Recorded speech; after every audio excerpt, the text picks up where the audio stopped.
안녕하세요. LS그룹 인적성검사를 준비하신 여러분들 반갑습니다. 저는 고신의 조영구입니다. 저하고요. 오늘부터 이제 적성검사에 대해서 하나씩 좀 살펴볼 텐데요.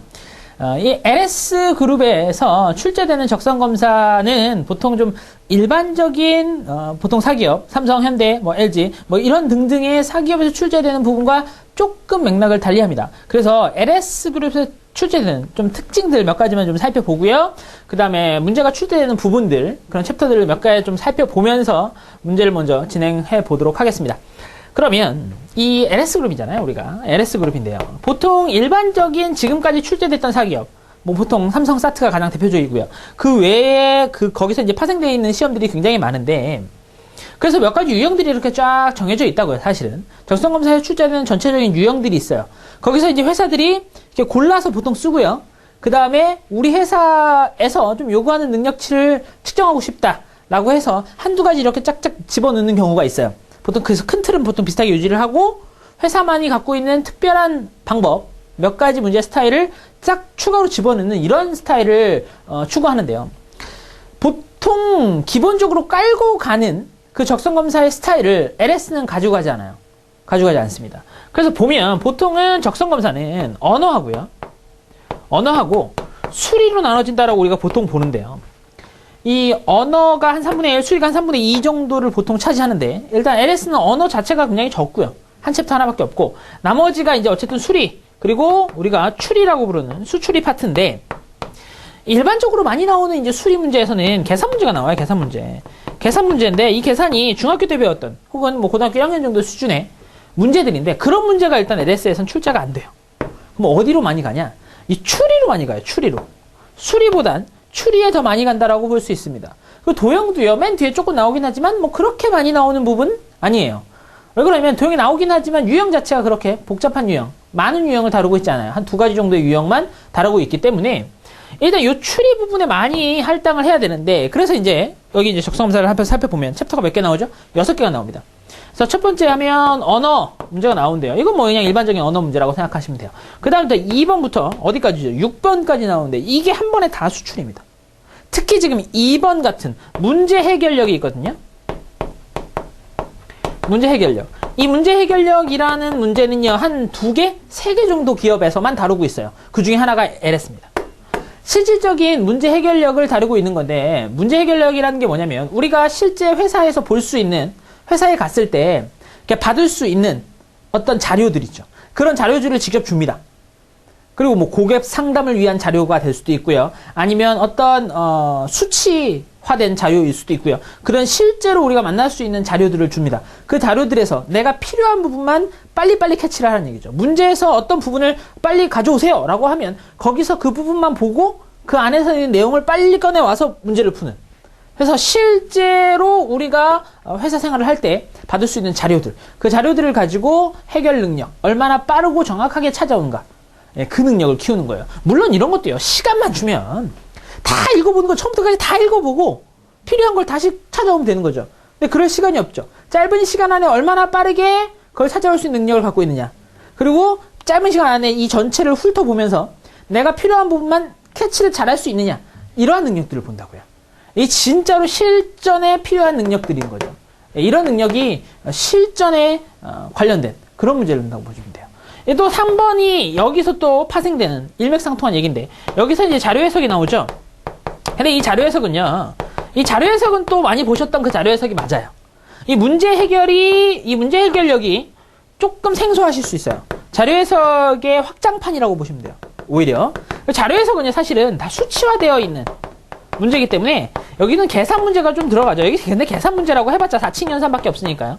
그런 얘기인데, 이 자료 해석은 우리가 일반적으로 많이 봐왔던 어떤 작년의 매출액의 조사, 작년과 재작년의 비교, 이런 것들이죠. 정확히 수치화된 이야기들로 다루고 있는데, 그게 아니라 이거는 어떤 매뉴얼입니다. 어떤 매뉴얼을 주고 그 매뉴얼 안에서 내가 원하는 부분을 캐내는 거예요. 둘 다 그러니까 어떤 자료를 주는 건 맞아요. 근데 자료의 성격이 조금 다르다고 생각하시면 돼요. 여기에 굉장히 많은 부분을 집중하고 있습니다. 이게 이제 LS의 특징이에요. 이 두 가지에 굉장히 많은 부분을 집중하고 있기 때문에 이 두 가지가 굉장히 어려워하시는 부분 중에 하나거든요, 사실. 그래서 하나씩 좀 살펴보실 필요가 좀 있겠습니다. 네 번째는 집중력이라는 거고요. 집중력은 단순 문제입니다. 말이 좋아 집중력이죠. 예. 이거는 단순 비교. 예. 이런 것들 빨리빨리 해낼 수 있느냐. 순발력 이런 걸 보는 거죠. 다섯 번째 뭐죠? 다섯 번째는 사무지각. 그렇죠? 사무지각. 이것도 마찬가지입니다. 그렇죠? 이것도 사무지각인데 이 사무지각은요, 뭐, 집중력하고요. 또 간단한 문제 해결력. 이 두 가지가 좀 섞여서 여기 또 나오는 거예요. 그 계속 확장판이 좀 있어야 돼요. 그러니까 이 네 가지가 비슷하게 일맥상통한 얘기들을 하고 있습니다. 어떤 자료 속에서 내가 찾아내야 될, 내용들, 내가 찾아내야 될 부분들만 바로바로 캐치할 수 있는 능력이 갖고 있느냐. 그리고, 그래서 이제 어떤 업무 처리를 할 때 업무 처리 능력의 기본을 두고 계신다고 생각하시면 돼요. 이 다섯 가지가 다 업무 처리 능력과 관련된 겁니다. 그러니까 LS는 정말 실전 감각을 측정하는 거죠. 진짜로. 우리가 진짜 취직을 하고, 취업을 하고, 실제 업무를 봤을 때, 업무 추진 능력이라든지, 그리고 그 업무 안에서, 부서 안에서, 일을 하는 속도, 그렇죠? 처리 능력, 이런 것들을 실질적으로 보기 위한, 측정 도구들입니다. 그래서 이게 참 재밌는 문제들이죠. 2번부터 5번까지 다 그렇게 보시면 돼요. 이 6번이 이제 뭐죠? 6번이 공간지각이에요. 이 6번 공간지각이 뭐 그래도 많이 나왔던 추리, 그리고 도형추리라고 부르는 부분이죠. 도형 문제이기 때문에 이 부분을 제가 푸는 방법을 알려드리도록 할게요. 일단 2번 문제 해결부터 쉽지 않습니다. 그래서 이 부분 일맥상통한 부분이니까 전체를 이렇게 바라보시면서 이게 다 일맥상통한 부분이다. 나한테 특정하고자 하는 회사의 목적이 무엇인가? 그거 좀 생각하시면 이 시험 목적이 특히 이제 LS 같은 경우에는 이런 부분에 좀 집중되어 있다는 걸 좀 느낄 수 있어요. 그래서 다른 회사하고 공부하는 그 관점, 공부하는 방향을 조금 다르게 할 필요는 있겠습니다. 아시겠죠? 자, 그러면 자, 저희는요, 그 챕터 2의 문제 해결력부터 시작할 텐데요. 이 문제 보면서 어떤 문제가 출제됐는지, 그리고 하나씩 문제를 같이 풀어보도록 하겠습니다. 그럼 1번부터 5번까지 문제를 한번 보도록 할게요. 자, 회의실 안내가 있습니다. 회의실은요, A 회의실과 B 회의실이 있대요. A 회의실은 100명 정도 쓰고요. B 회의실은 24명 정도 쓰고요. 장비가 이런 게 구비가 되어 있습니다. 자, 그리고 회의실에 일정표가 있습니다. 저보고 이제 우리 보고 일정표를 채우라고 하겠죠. 논리를 따져가면서 논리적으로 가장 완벽한 일정표를 한번 짜봐라 라는 거죠. 그래서 이런 문제가 앞뒤 문맥을 따져보면서 논리를 따지는 문제이기 때문에 훨씬 더 좀 어렵기도 느껴지실 겁니다. 그래서 경우의 수가 여러 가지가 나올 수도 있습니다. 사실 이렇게 될 수도 있고 이렇게 될 수도 있고 그런 상황들이 나타날 수도 있다라는 겁니다. 그 다음에 거기 밑에 보면 유의사항이라고 있죠. 이런 것들은 거의 무조건 사용한다고 보시면 돼요. 요걸 꼭 고려를 해야 되는 상황이에요. 안 그러면 써둘 필요가 없죠. 써놨다는 건 그걸 꼭 활용하겠다는 거예요. 한번 읽어볼까요? 수용 인원을 초과해서 회의실을 사용할 수가 없습니다. 당연하죠. 24명 들어갔는데 25명이 들어갈 수는 없죠. 그러면 25명만 있어도 A 회의실을 사용해야 됩니다. B 회의실은 못 쓴 거예요. 그 다음에 점심시간 및 주말에는 회의실 사용이 불가능하다. 뭐 그렇고요. 회의실 사용은 정규 일정이 없는 시간에만 가능합니다. 그렇죠. 중복으로 사용할 수 없으니까. 점심시간 전과 후에 이어서 연속으로 회의실을 사용할 수 없습니다. 이게 무슨 말일까요? 예를 들어서 자, 여기 근데 회의실 좀 잘 한번 보죠. 1부 점심시간, 2부, 3부인데 시간 한번 보시면 3시간씩 빌려주고 있어요. 3시간 기준으로 이걸 빌려준다 이거예요. 근데 거기 마지막 보면 네 번째 줄이요. 점심시간과 전후에 이어서 연속으로 회의실을 사용할 수 없습니다. 만약에 제가 이 회의실을 사용했어요. 근데 3시간이 넘어갈 것 같아요. 회의가 3시간이 넘어갑니다. 그래서 밥 먹고 와서 다시 할게요 이랬어요. 점심시간에 밥을 먹어야죠. 직장인의 생명은 점심시간인데요. 그렇죠? 점심시간에 밥을 먹고 다시 오겠습니다 라는 건 안 된다는 얘기예요.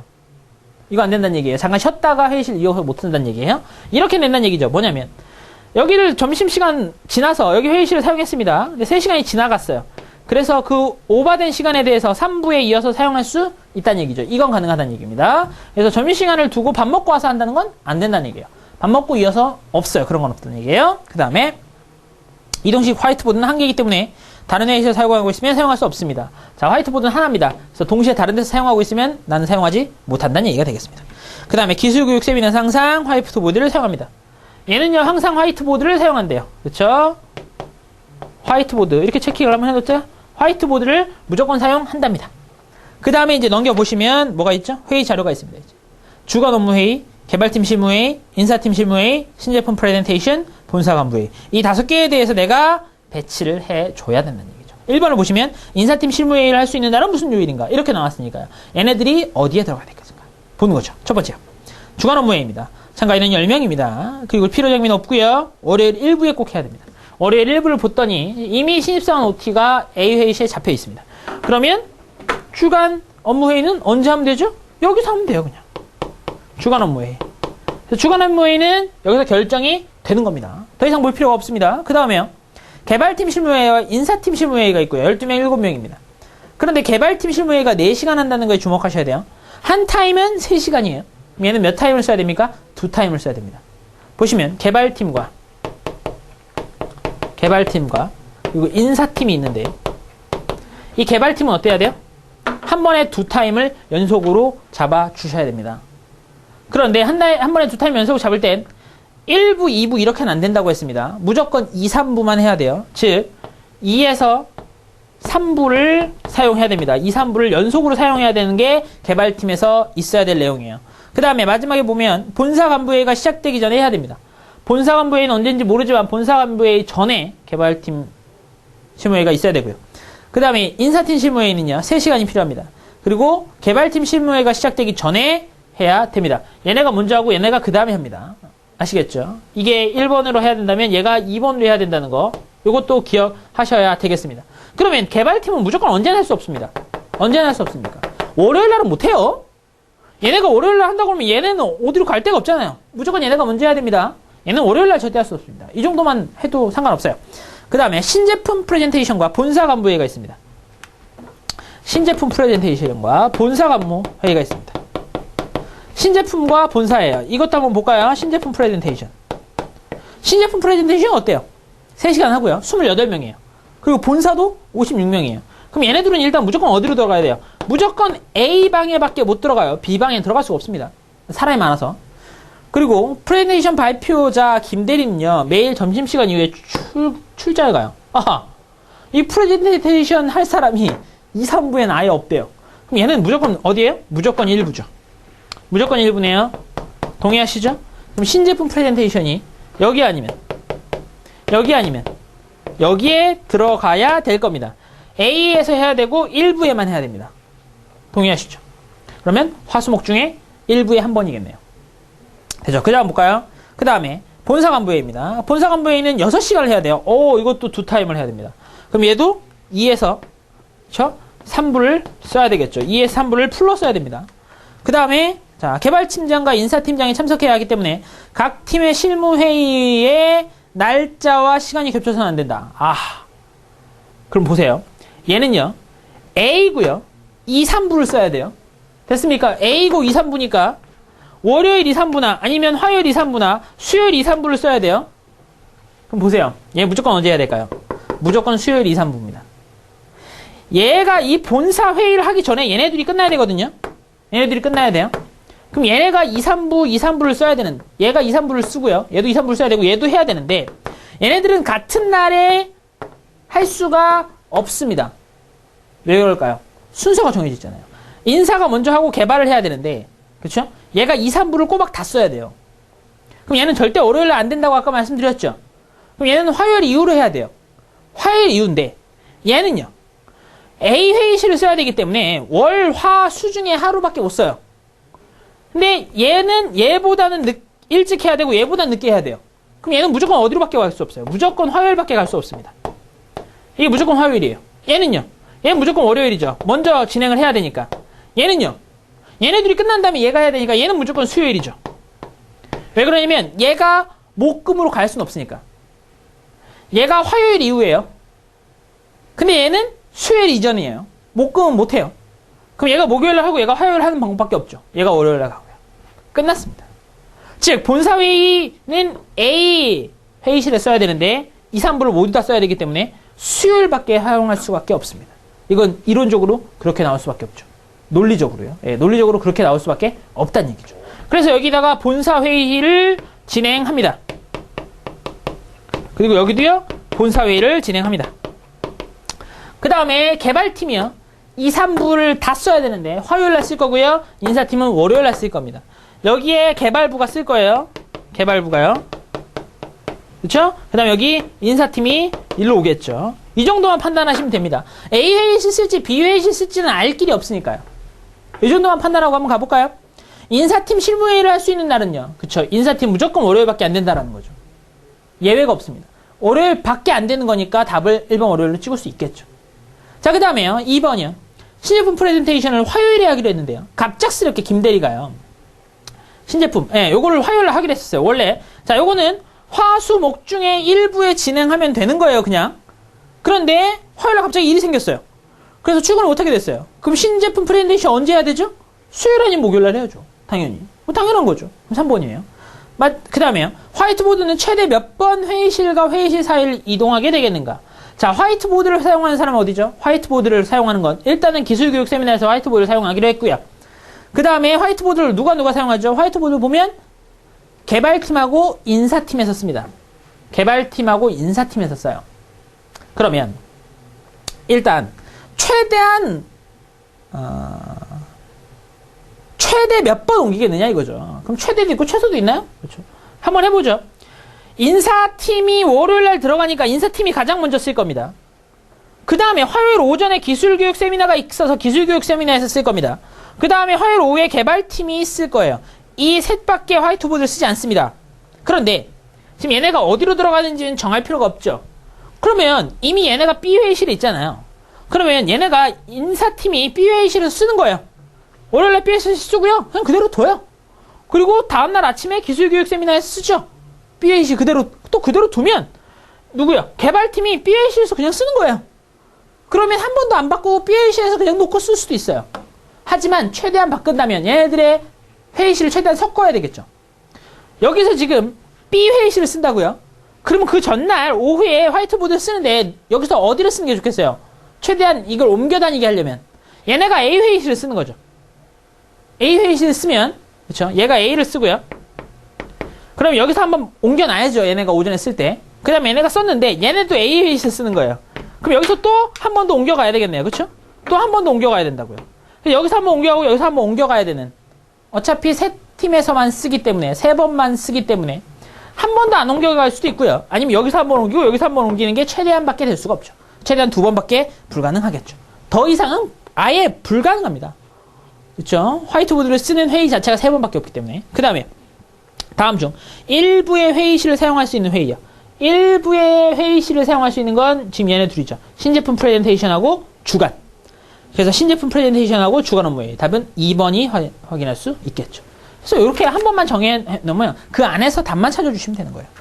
5번째요. L회사의 행사준비 관계로 화요일 하루 동안 A 회의실 사용이 불가능하다고 합니다. 그러면 화요일날 A가 불가능해요. 그럼 여기도 얘는 못 쓰겠네요. 얘는 못 쓰고요. 그렇죠. 여기 못 씁니다. 못 써요. 그리고 개발팀은 어디다 써야 되겠어요? 개발팀이 화요일날 써야 되는데 무조건 개발팀은 B에다 쓰고요. A는 못 쓰겠다는 얘기죠. 이렇게 했다는 얘기죠. 그렇죠.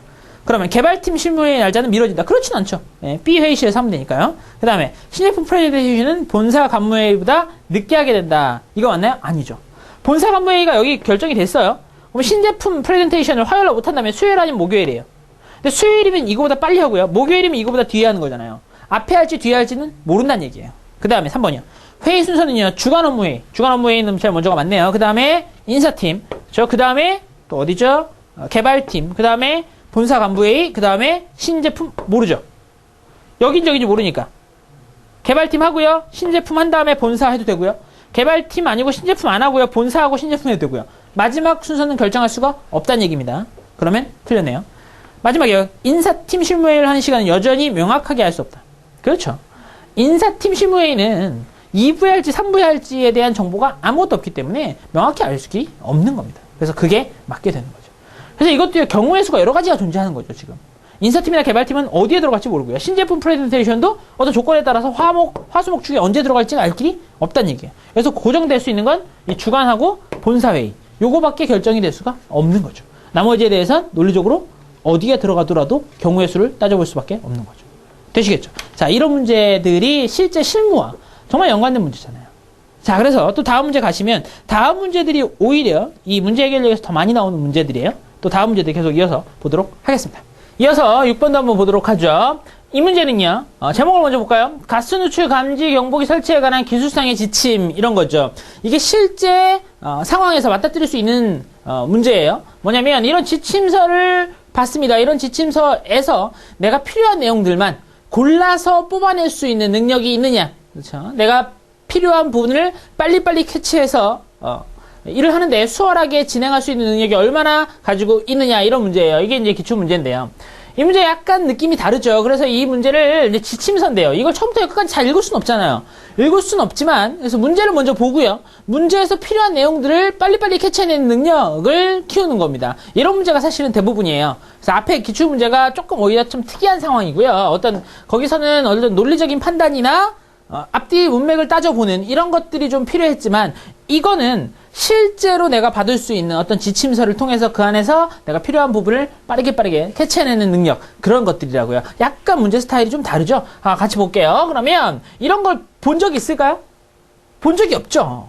시험 보는 수험생 누구라도요. 이런 지침을 본 적이 거의 없을 겁니다. 저도 본 적이 없어요. 당연히. 그런데 그럼 제목만 일단 얼른 보시는 거예요. 가스누출 감지 경보기 설치에 관한 기술상의 지침 하고요. 밑에 읽으실 필요 없어요. 이거 읽어봤자 무슨 말인지 하나도 몰라요. 대충만 보세요. 목적, 뭐 정의, 선정 기준, 설치 장소, 뭐 등등등등 있구나. 설치 위치, 뭐 이런 거 등등등 있구나. 라는 것만 보시고 끝까지 뭐 이 정도까지 읽네. 라는 것 정도만 보시고 문제를 딱 보시는 거예요. 문제를 딱 보시면 뭐라고 돼 있죠? 이제 문제를 먼저 딱 보고 가시는 겁니다. 그래서 6번을 보시면 다음 A에서 D 중 가스 누출 감지 경보기를 적절한 곳에 설치하지 않은 사람입니다. 그럼 설치와 관련된 걸 볼까요? 설치와 관련된 건요. 여기 4조의 설치 장소하고요. 그렇죠? 어디요? 5조의 설치 위치. 여기에 이제 집중해서 해야 된다는 얘기죠. 4조와 5조를 보고 이걸 이제 판단해내야 된다는 겁니다. 같이 보죠. 그러면 1번이요.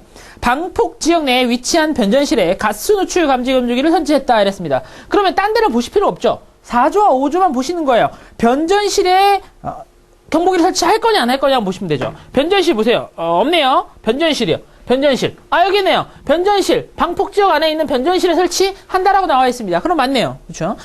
옳지 않은 걸 고르는 거예요. 2번이요. 공기보다 비중이 무거운 라돈가스의 특성을 고려해서 가스 누출 감지 경보기를 건물의 환기구 부분에 설치했다라고 했습니다. 맞습니까? 이게 지금 앞뒤 문맥이 전혀 안 맞죠? 이건요. 여기를 안 보고요. 당연한 거예요. 상식선에서 봐도 2번은 틀렸어요. 왜 그러냐면 공기보다 비중이 무거운 라돈가스입니다. 그럼 라돈가스가 샜어요. 그럼 라돈가스가 어디로 가겠습니까? 바닥으로 떨어지겠죠. 공기보다 무거우니까요. 그러면 라돈가스가 밑에 깔려 있는데 경보기를 어디에요?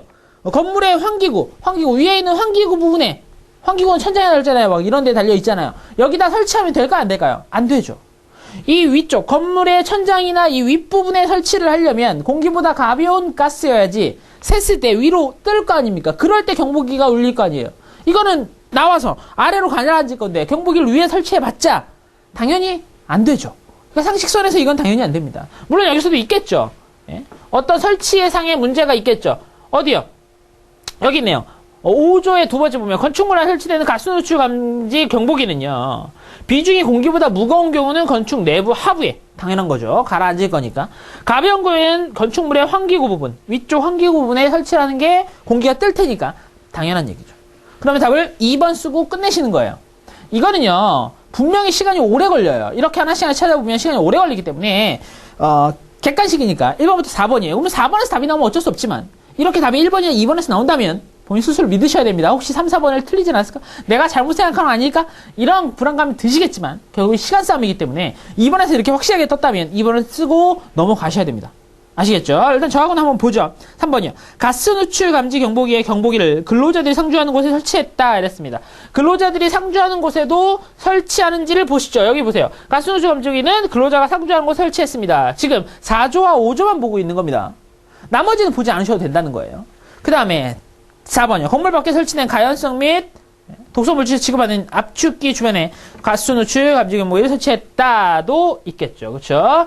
그래서 이런 것들은 이렇게 하나하나씩 결국 살펴보셔야 되는데 답이 나왔어요. 그럼 바로 넘어가시는 그런 판단도 중요합니다. 그래서 결국은 이게 시간 싸움으로 나타나기 때문에 한 문제라도 정확하게 좀 빠르게 풀어내시는 게 합격선에 가까워지실 거예요. 어차피 이게 지금 이 정도를 지원하시는 분들의 수준이라면 이게 시간만 길다면 누구나 다 풀 수 있습니다. 이거 일일이 하나씩 다 살펴보고요.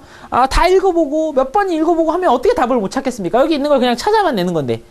근데 이걸 얼마나 빠르게 찾아내는 능력을 묻는 거기 때문에 당연히 짧은 시간 안에 많은 문제를 푸셔야 돼요. 그래서 정말 한, 두 문제로 핫불이 결정될 수 있는 문제이기 때문에 스스로를 믿으시고요. 답이 나오면 바로 넘어가시는 능력 갖고 계셔야 됩니다.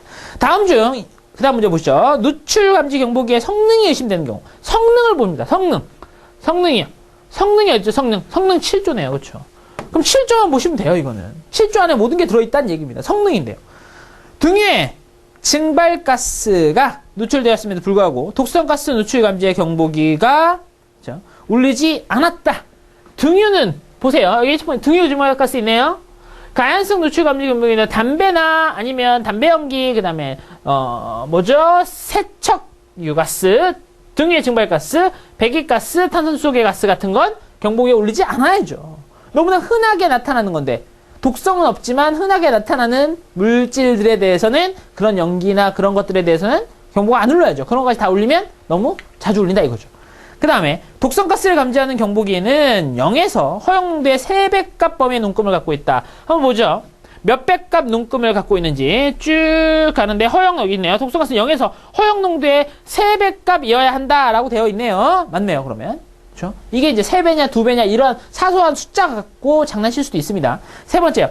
경보 발신 후 곧바로 조치를 취할 수 없는 상황이라 그대로 두었더니 가스 농도의 변화에 따라 저절로 경보가 정지되었다. 약간 이상하지 않나요? 샜다가 조금 덜 샌다고 해서 경보가 멈췄다. 그럼 말이 안 되죠. 일단 한 번 샜다는 건 다음에 또 셀 수 있잖아요. 만약에 샜다가 잠깐 멈추더라도요. 그 샌 부분에 대한 조치를 취해야 될 것 같지 않습니까? 한번 보죠. 확인 한번 해보죠. 여기 보세요. 경보를 발신한 후에 가스 농도가 변화하여 계속 경보를 울려야 하며 그렇죠?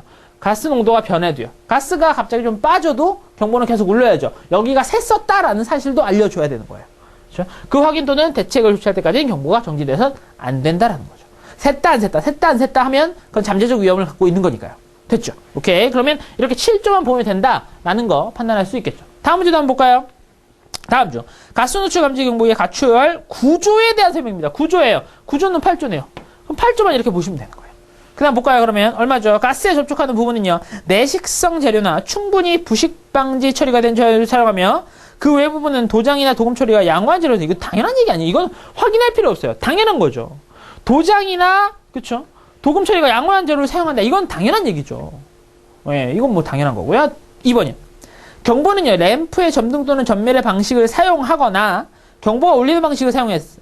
램프의 전멸 사용하거나 아니면 경보가 울리거나 둘 중에 하나를 사용해야 된다 이거죠. 볼까요? 좀 넘겨볼까요? 여기 보시면 여기 있네요. 경보는요. 램프의 점등 또는 전멸과 동시에 보세요. 경보를 울리는 것이어야 한다. 이게 가스가 샌다는 건 굉장히 중요한 상황이에요. 모두에게 생명과 직결된 문제이기 때문에 이거는 램프만 울리면 모를 수도 있죠. 모를 수도 있는 거 아니에요. 그리고 경보만 울린다고 해서 또 모를 수도 있는 거예요. 만약에 램프는 조금 멀리 있는 사람은 깜빡 하는 걸 보고 감지할 수 있는 거고요. 가까운 사람은 소리를 들어서 감지할 수도 있는 겁니다. 그러니까 이게 동시에 이루어져야 이렇게 좀 위급한 상황에서 신속하게 대처할 수 있게 된다는 거죠. 이런 것들을 물론 상식선에서 풀진 않습니다. 당연히. 상식선에서 풀진 않고요. 하나하나 확인해 봐야 되겠지만 어느 부분에서 확인할 것인가에 대한 걸 빠르게 캐치하는 것. 이게 능력이 가장 중요시되는 능력이라고 보시면 되겠습니다. 자, 다음 문제도 한번 볼까요? 다음 문제는 뭐죠? 다음 문제는 희귀 난치성 질환자 의료비 지원 사업입니다. 그래서 사업에 대해서 어떤 이러한 사람들에게 지원을 해준다라는 지원 내역까지 나오고 있습니다. 이런 것들을 당연히 업무상에서 활용을 많이 하게 되겠죠. 만약에 내가 이제 어떤 민원을 받아서 민원을 처리해야 된다는 거라면 누군가 이제 민원을 전화를 해서 저는 이러이러한 병을 알고 있는데 지원이 됩니까? 라는 걸 했을 때 신속하게 답변을 해줘야 되는 거죠. 이런 걸 이제 숙지하고 있어야 되겠죠. 그래서 이거 민원을 받거나 어떤 상황들에 대한 대처를 할 때 이러한 사업 내용들은 숙지를 바로 하고 있는지 안 하고 있는지에 대한 판단 뭐 이런 겁니다. 문제 한번 보도록 하죠. 문제 바로 보죠. 보건복지부 데이터베이스에 등록된 P라는 사람에 대한 정보가 아래와 같습니다. P가 지원받을 수 없는 겁니다. 없는 거 고르시는 거예요. 이름은 P고요. 나이 18세고요. 별명은 길랭바레 증후군입니다. 길랭바레 증후군 어디 있죠? 여기 있어요. 요 동그라미 먼저 한번 치시고요. 그 다음에 지원 내역, 지원 범위, 그 다음에 지원 조건 이런 것들 다 따져봐야 되겠죠. 그 다음에 그런 것도 좀 생각을 해보셔야 돼요. 여기 이제 쭉 살펴보면 맨 마지막에 보면 이렇게 체킹이 되어 있는 부분 있죠. 미리 이렇게 따로 설명이 되어 있는 부분. 이런 부분은 보통 사용을 한다고 보시면 돼요. 아시겠죠? 그 정도만 좀 알고 가면서 이제 문제 계속 읽어볼게요. 자, 그 다음에 지체장 1급 B 등록되어 있고요. 그 다음에 호흡보조기를 대여를 받고 있고요. 그 다음에 4인 가족, 그리고 가구 소득 460만원, 재산 20억입니다. 이런 것도 확인해 봐달라는 얘기죠. 그러면 이 사람이 요양급여 본인 부담급 전액을 지원받을 수 있는지에 대한 생각을 한번 해보죠. 자, 여기 길랭발행 주공으로는요, 여기 요양급여의 본인 급여 부담금하고요, 보장구 구입비를 받을 수 있는 일단 기본적인 조건을 가진 병명입니다. 그런데 이 사람이 제일 중요한 캐치는 뭘까요? 이 특이사항이죠. 이 사람의 돈이 꽤 많아 보이지 않습니까? 그래서 이게 받을 수 있는지 없는지에 대한 그 부분을 살펴봐야 되는데, 그게 맨 마지막에 있잖아요. 소득 기준이에요. 4인 기준 463만 9천 원이에요. 간당간당하게 통과가 됐습니다. 그 다음에 재산도 한번 볼까요? 재산이 21억입니다. 이 사람은 20억이기 때문에 통과가 됐네요. 어쨌든 이거보다 작기만 하면, 이 사람 물론 많이 재산을 갖고 있지만 이거보다 작기만 하면 나라에서 일정 금액을 당연히 보조해주는 자격은 요건인 됩니다. 그래서 보는데, 그래서 요양급여 본인 부담금 전액 맞네요. 그 다음에 보장구 구입비 이것도 맞네요. 여긴 기본적으로 주는 부분이니까요. 근데 여기 이제 지원 조건을 살펴보는데, 여기 소득재산 만족했고요. 그리고 장애인 등록되어 있습니다. 그러니까 1, 2번은 만족하죠. 문제는 이제 3, 4번인데 기침유발기 제어료하고 간병비예요. 그거는 이제 그 다른 부분에 쓰여져 있기 때문에 이걸 이제 확인해 보셔야 되는 거예요. 여기 기침유발기 대여료입니다. 호흡기 보조기 대여를 지원받는 자. 이 사람 지금 호흡기 보조기 대여를 지급받고 있죠. 그럼 이건 맞네요. 그 다음에 기침유발기 처방전을 발급받았어요. 근데 여기에 정보에 의하면 이 처방전을 받았는지 안 받았는지 알 길이 없죠. 이게 이럴 걸 받았지 않았을까요? 이런 생각은 할 수 없습니다. 여기 표에 나와 있는 것만 진행이 돼요. 우리도 어떤 이제 민원 접수할 때요, 서류 하나만 빼먹어도 캔슬이잖아요. 그렇죠? 안 돼요. 그런 건 없습니다. 이렇게 정확하게 내역 지침 그대로 나와 있는 건 지침에서 하나라도 빼먹으면 안 되는 거예요. 모르는 건 그냥 없다라고 생각하시는 거예요. 그래서 기침유발기 대여료는 받을 수가 없습니다. 그럼 간병비를 한번 볼까요? 대상 만족하죠? 그 다음에 1급 되어 있잖아요. 이 두 가지만 되면 되거든요. 그래서 이거는 간병비는 받을 수 있다가 되겠죠. 되셨죠? 오케이. 그 다음 문제도 한번 가볼까요? 지원 내역에 대해 설명한 것 중 바르지 않은 것이랬습니다. 이것도 아는 게 나오면 바로 그냥 끝내고 넘어가시면 됩니다. 1번 한번 보죠.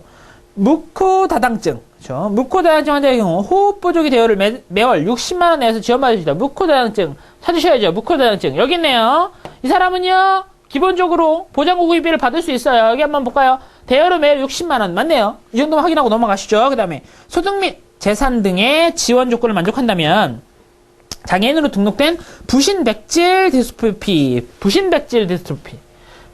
여기네요. 부신백질 디스트로피도 꽤 중요한 병인 것 같아요. 그러면 보세요. 환자의 소모품 수령 확인서를 제출할 경우 매월 10만원 이내에서 해서 기본 소모품 그리고 30만원의 간병비를 지원받을 수 있다 이랬습니다. 여기 아까 간병비는 일단 기본적으로 지원받고 있는 사람들이라면 받을 수 있고요. 기본 소모품 10만원도 받을 수 있다고 되어 있네요. 그냥 간단하게 확인하시면 됩니다. 한번 보죠.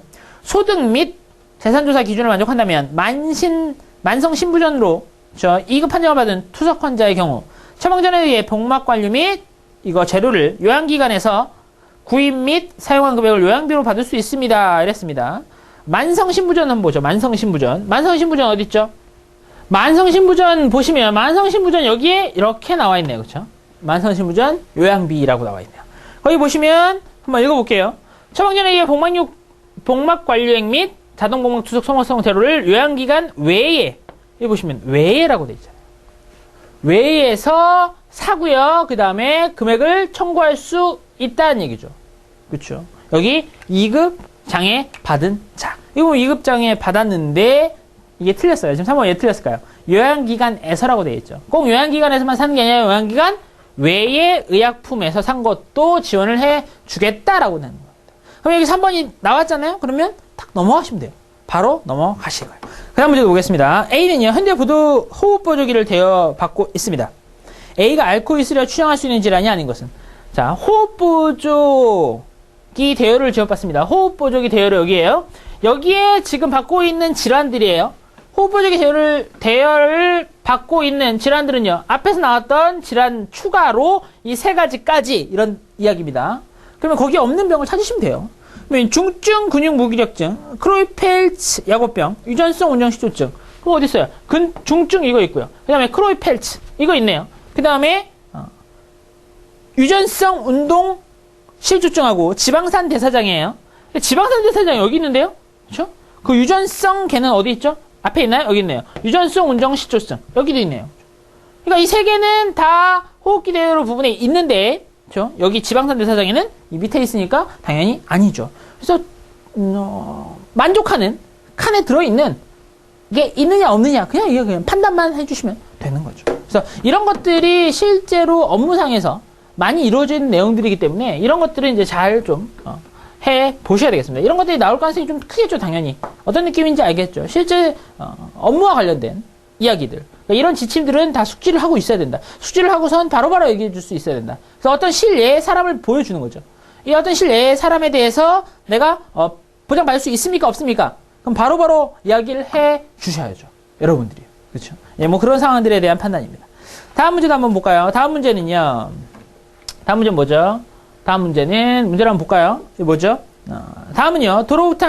도로교통공단에서 제공하고 있는 자동차의 관리 점검과 관련된 차량 고장의 원인 및 고장 시 조치령에 관한 지침서이다. 이것도 지침서이네요. 여기서 어떤 고장이 났을 때 내가 어디서 어떤 내용들을 보고 조치를 취해 줄 것인가에 대한 판단을 빠르게 해 나가야 된다는 얘기죠. 이것도 열심히 보실 필요는 없어요. 이상한 소리가 날 때, 뭐, 뚝뚝 있죠. 냄새가 날 때, 시동이 안 걸릴 때 등등등 있다고요. 어디까지요? 충전 경고등이 들어올 때, 그 다음에 오일 입력 경고등이 들어올 때, 여기까지요. 여기까지 어떤 상황에 대해서 내가 빨리 캐치를 해줘야 되겠는가, 어떻게 조치를 해줘야 되겠는가에 대한 얘기인 거죠. 그러니까 비슷한 유형의 얘기죠. 그렇죠? 앞에서 나왔던 이제 두 번째 문제부터는 다 비슷합니다.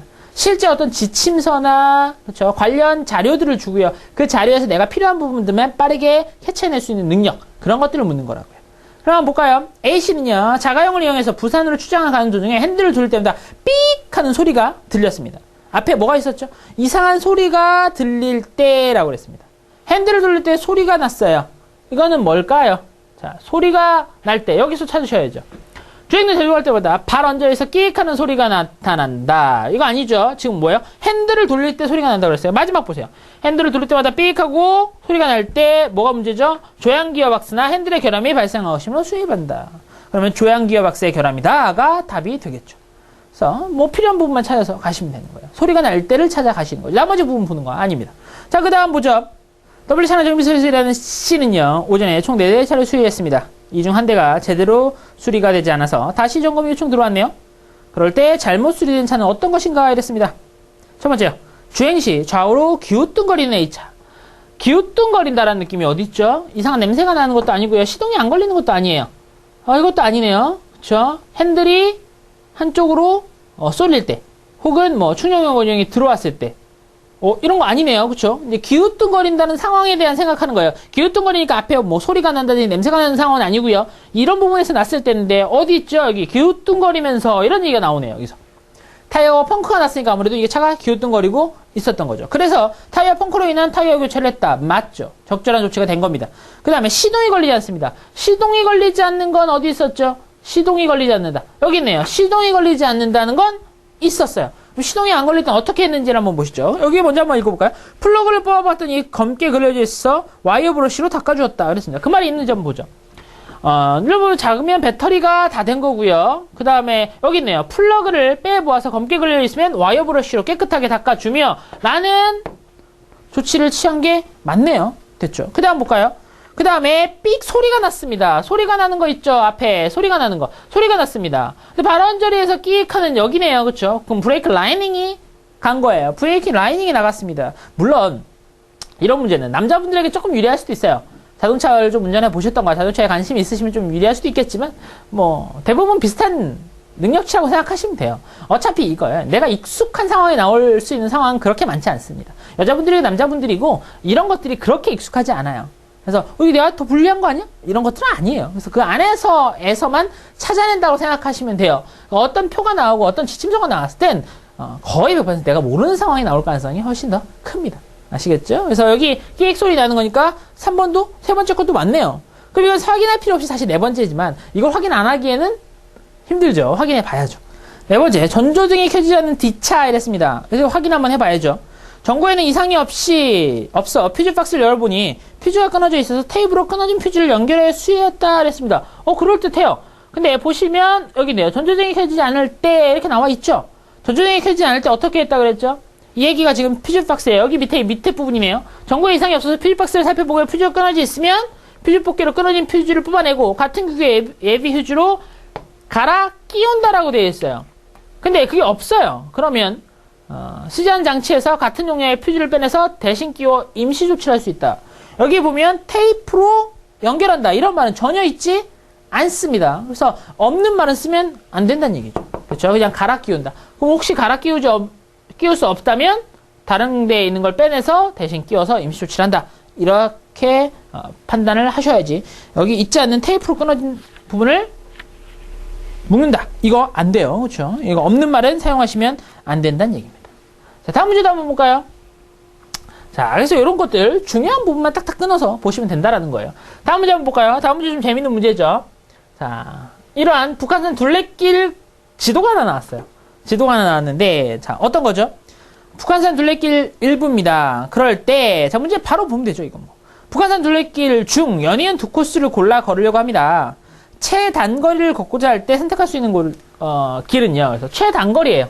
여기서부터 보시는 거죠. 최단거리. 연속한 최단거리예요. 이거는 뭐 5, 6. 저 이거 6. 왜 이렇게 되네요? 이거 4. 이렇게 되네요. 이 부분이 지금 가장 유력합니다. 저 4 정도 돼요. 4점 얼마잖아요. 두 개를 보는 거예요. 4가 되나? 진짜 4. 그죠? 4. 얘 4 아니네요. 5네요. 5가 되네요. 여기는. 그죠? 4라고 생각했는데 5니까 4가 넘어가서 5가 되네요. 6. 뭐 이렇게 되니까 여기가 가장 짧은 거네요. 이거는 4번, 5번 코스다라는 정도만 판단하시면 돼요. 자, 다음 문제 보시면요. 영희와 순이는 북한산 둘레길을 걷기로 했는데요. 영희는 정류주천에서, 순이는 우이우이령길에서 출발해서 이준열사묘역 입구에서 만나기로 했습니다.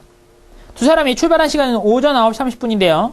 한 코스가 끝날 때마다 10분씩 쉽니다. 먼저 도착한 사람은 누구인가 이랬습니다. 그럼 정륜주차장하고 우이우이령을 찾아야 되겠네요. 정륜주차장. 여기네요, 여기. 그 다음에 우이우이령. 여기네요, 여기. 그 다음에 어디까지요? 여기까지 가는 거잖아요. 그렇죠? 그럼 얘도 코스는 두 개 걸쳐야 돼요. 1, 2번 코스요. 얘도 거꾸로 저 4번하고 3번을 거꾸로 가겠다는 얘기죠. 그럼 1, 2번 가는 거랑 4, 3 가는 것만 생각하시면 되는 거죠. 그러면 지금 여기에 영희하고 순이잖아요. 영희하고 순인데 영희는 보시면 가세요. 여기 얼마예요? 2.1km. 1시간 가다가 10분 쉽니다. 그리고 2시간을 가네요. 그럼 얼마야? 3시간 총 얼마 걸리죠? 10분이 걸립니다. 순위는요, 여기. 1시간 반 오다가 10분 쉬었다가 1시간 10분을 갑니다. 그럼 2시간 40분에다가 10분 플러스 되니까 2시간 50분이네요. 2시간 50분 걸린다. 이렇게 되는 거네요. 아주 간단하죠. 그럴 때, 지금 어디죠? 9시 30분에 출발했는데 먼저 도착해요. 먼저 도착하는 건 순이에요. 2시간 50분이 걸려서요. 9시 30분부터 출발해서 2시간 50분에 후에 도착하니까 2시간 먼저 계산하시면 11시 30분. 그렇죠? 50분 또 더하면 12시 20분인가요? 그렇죠. 12시 20분. 이렇게 계산하시면 되죠. 시간 먼저 더하고 그 다음에 분 더하고 12시 20분이 되겠네요. 순위가 12시 20분에 도착한다가 맞게 되겠네요. 자, 그 다음 문제 볼까요? 이제 유지인은요. 북한산 둘레길 코스를요. 완주하려고 합니다. 하루에 5시간이 초과되면 안 돼요. 5시간이 넘어갈 것 같으면 멈춥니다. 아시겠죠? 아예 출발 안 하는 거예요. 그럴 때 매번 출발은요. 구간의 시작점에서 하고요. 북한산 둘레길을 완주하는데 며칠이 걸리겠는가 이랬습니다. 자, 첫 출발은요. 교현 우이령길에서 입구에서 출발하고요. 우이령길 구간 방향으로 걷습니다. 그러면 교현 우이령길 여기서 출발하는 얘기죠. 여기서 출발해서 갑니다. 여기서 돌아올 때까지. 근데 여기서 중요한 건 뭐예요? 하루에 절대 5시간 초과해서 걷지는 않겠다라는 겁니다. 이런 거 보세요. 그럼 여기서 이제 출발합니다. 여기 3시간 반 걸리고요. 여기 3시간 반 걸리네요. 그러면 여기서 한번 쉬어야 되겠네요. 여기서 쉬어야 돼요. 5시간 이미 걸었으니까. 그렇죠? 하루가 걸렸습니다. 여기에. 그 다음에 갑니다. 1시간 10분, 2시간, 1시간 10분 이렇게 하니까 벌써 몇 시간이에요? 4시간 10분이에요. 여기까지 4시간 10분을 가는데 여기를 갈까 말까 고민합니다. 50분 남았는데 오늘 50분 남았는데 가야 돼 말아야 돼 했을 때 1시간 10분을 가면 5시간이 넘어가죠. 그러니까 출발하면 안 돼요. 여기서 끝내셔야 된다는 거예요. 여기서 끝냅니다. 여기서 끝내야 돼요. 여기서 이틀째가 끝납니다. 그래서 요거를 가면 안 돼요. 50분이 남더라도 이 구간을 갔을 때 5시간이 넘어갈 것 같으면 안 간다. 이 이야기에 대한 숙지를 완벽하게 하셨어야죠. 그 다음에 갑니다. 1시간 10분, 2시간 반, 그리고 1시간 40분이에요. 이렇게 가면 얼마죠? 3시간 40분이죠. 3시간 40분입니다. 3시간 40분. 이제 얼마가 남았죠? 오늘 갈 수 있는 길이 1시간 20분 남았어요. 1시간 20분짜리밖에 못 가요. 근데 1시간 40분짜리예요. 20분 때문에 5시간 오버돼요. 아쉽지만 여기서 멈춰야 되는 겁니다. 이것도요. 여기서 조심하셔야 돼요. 그럼 여기가 지금 3일이 끝났네요. 그쵸? 그 다음에 여기 갑니다. 이제 1시간 40분, 2시간 반 이렇게 가네요. 그리고 어떻게 돼요? 이거는 3시간, 그리고 4시간 10분이죠. 4시간 10분이에요. 아, 50분이 남았어요. 했는데 45분짜리가 있네요. 그럼 가야죠. 그러면 여기까지 해서 4일이 끝나겠죠. 그 다음에 갑니다. 1시간 45분, 1시간 반, 1시간 45분. 이렇게 가면 얼마죠? 되나요? 넘어가죠, 이거 지금. 2시간이 딱 맞겠네요. 딱 안 모자라네요. 3시간에다가, 그쵸? 45, 45면 90분이에요. 90분. 이것까지 하면 120분이에요. 딱 5시간 딱 나오죠, 그쵸? 3시간하고 분만 따로 따지면 120분. 그러면 딱 5시간 나오네요. 딱 5시간 나오면서 5일째, 4일째 끝났고요. 5일째 되면서 도착하겠네요. 5일 만에 도착할 수 있겠습니다. 마지막에 딱 모자랐으면 1시간 45분 때문에 하루가 더 걸리는 뭐 이런 상황이 나타날 수 있겠지만 그렇지 않고 끝까지 한 번에 갈 수 있었다는 얘기죠. 그래서 딱 5일이면 갈 수 있겠네요. 그래서 시간을 잘 짜보면 거의 비는 시간 없이 아주 잘 짜여서 5일 만에 딱 도착할 수 있는 코스가 나오겠네요. 그래서 이런 코스도 계산하는 것들, 그렇죠? 이런 것들도 좀 실제 업무와 관련된 이야기들이라고 보고 있습니다. 그래서 이런 것들이 뒤에서 쭉 이어지고 있거든요. 그래서 이런 것들 하나하나씩 다 살펴보셔야 되겠습니다. 비슷한 내용이에요. 보통 제일 많이 나오는 내용이 방금 나왔던 그런 내용들이에요. 어떤 지침서, 그렇죠? 그리고 어떤 민원에 대한 해결 능력, 이런 것들입니다. 그래서 이런 지침서나 이런 것들을 머릿속에 잘 꿰고 있느냐, 내가 잘 숙지하고 있느냐, 숙지하고 있어서 빨리빨리 필요한 것들만 꺼내낼 수 있느냐, 아니면 또 어떤 지침서를 보고 바로 처음 보는 지침서일지라도 내가 필요한 부분을 빨리빨리 훑어서 찾아낼 수 있는 능력을 가지고 있느냐, 이런 것들을 묻는 내용들이라고요. 이런 게 실제 업무와 굉장히 관련된 문제이기 때문에 이런 문제들이 요즘에 좀 많이 나오고 있는 추세입니다. 그래서 그 뒤에 문제들이요 쭉 살펴보시면 좋을 것 같아요. 자, 그리고 나서 다음 시간에는요, 저희는 이제 보통 이제 이런 문제는 사실은 LS를 비롯한 몇 군데에서만 많이 내고 있고요. 대부분의 기업에서 실제로 표와 관련된 표 해석 능력, 이런 것들은 우리 챕터 3의 자료 해석과 관련된 부분들과 많이 나타날 수 있죠. 그래서 다음 시간에는 이제 챕터 3의 자료 해석부터 쭉 이어서 가겠습니다. 그래서 자료 해석은요, 지금 여기서 나오는 이 부분의 연장선상에 있는 상황이라고 생각하시면 돼요. 조금 더 수치화되어 있고, 조금 더 우리가 이렇게 좀 정리되어 있는, 그렇죠? 결과적인 표 같은 거예요. 그래서 그 표를 보고 해석해내는 능력, 그리고 계산 능력이 여기서 이제 좀 추가가 됩니다. 여기서는 사실은 계산 능력은 별로 의미가 없었잖아요. 그래서 다음에 나올 자료 해석 같은 경우에는 계산 능력까지도 좀 포함이 되고 있기 때문에 이제 뭐 계산 능력이라고 해봤자 4층 연산입니다. 더하기 빼기 곱하기 나누기인데 그것도 얼마나 이제 빠르게 정확하게 해결해낼 수 있느냐에 대한 능력까지도 묻게 될 겁니다. 자, 다음 시간에 챕터 3의 자료 해석으로 계속 이어서 가도록 하겠습니다. 다음 시간에 뵙겠습니다.